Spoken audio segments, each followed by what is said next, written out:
Hey, welcome to my channel. It's been a while since I made a video, but I wanted to make a video about something that is relevant to my life right now. It's something that's important to me also.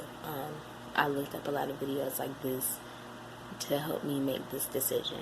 So this video will be about why I am deciding to quit teaching. I'm going to try not to make it too long. If necessary, I might have to break it into different parts just so it's not too long. So before I get into why I am deciding to quit after this school year, I'm going to give you a little information about my background.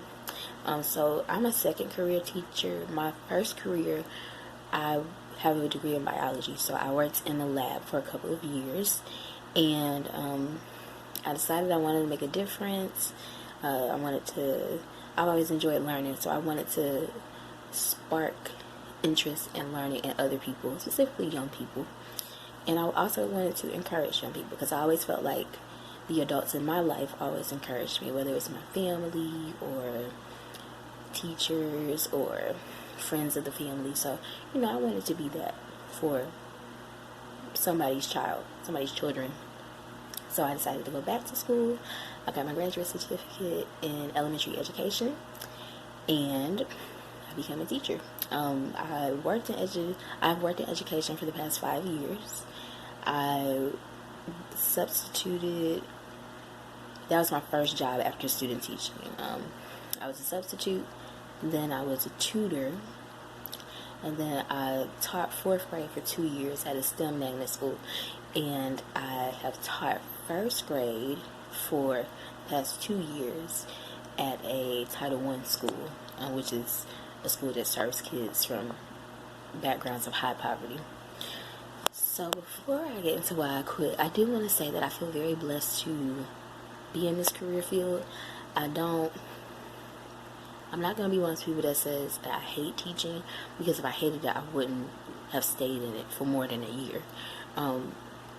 It's definitely good things to go with it, and I do feel blessed to do it. I feel blessed to be able to achieve something that I set out, and I also feel blessed to be able to make a positive impact on young people's lives. And I believe in God, and I believe that He put me in this career for a reason. Even though it's not going to be for the rest of my life, I still feel like I was a teacher for a reason. And talking with some other people that are close to me, they were like, maybe the reason wasn't for me, it was for the kids. So I feel very fortunate to have played that role in these young people's lives.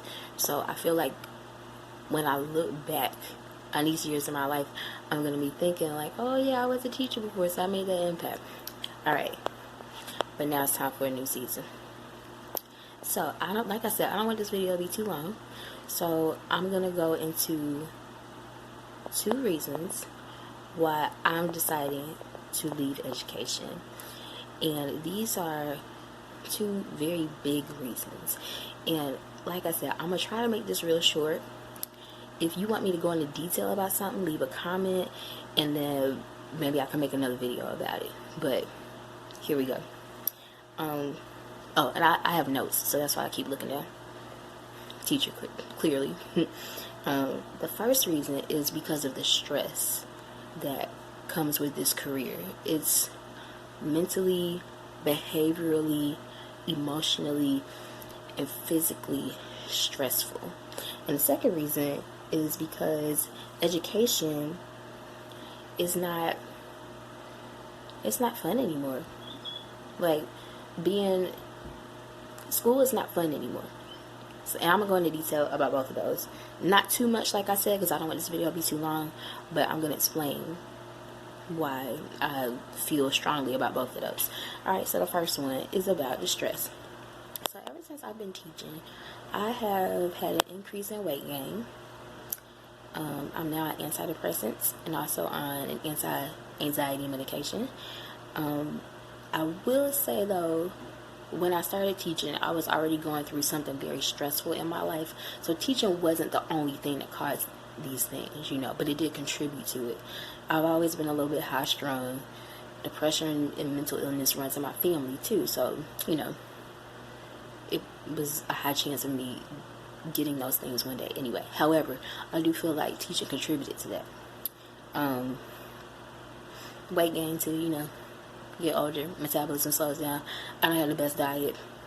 I rarely exercise too, but I'll get into that later. So I have no life pretty much. When I say that, I mean that I have no life. Like, all I do is teach. If I didn't live, like if my family and I didn't live together, and by family I mean like my siblings and a parent, if we did not live together, I probably wouldn't socialize with anybody but my coworkers and my students. Like, you don't have time to do anything when you're teaching, because you either get off work late, or you get off work and you have to grade papers or work on lesson plans or something, or you get off work and you're so tired that you don't feel like doing anything. And that includes the weekends. Most weekends I just sleep. You know, I sleep and I chill, and then usually on Sundays I grade papers. And I've been trying to cut down on that, you know, but teaching is my life pretty much.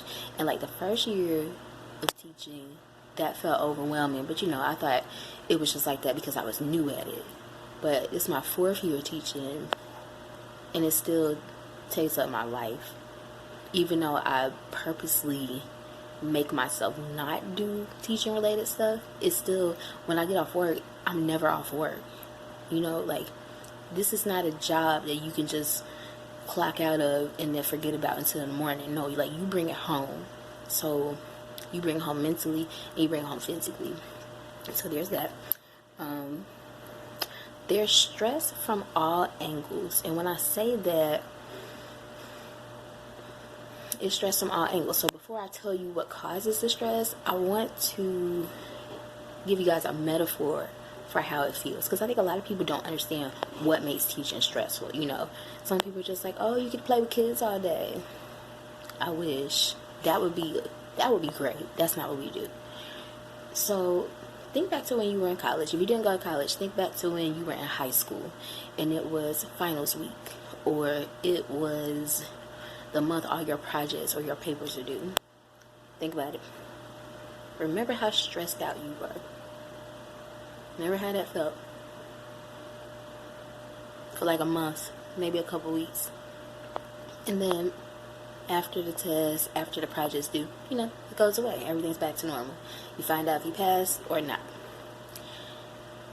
Teaching is like that, but for like 10 months of the year. That level of stress for 10 straight months.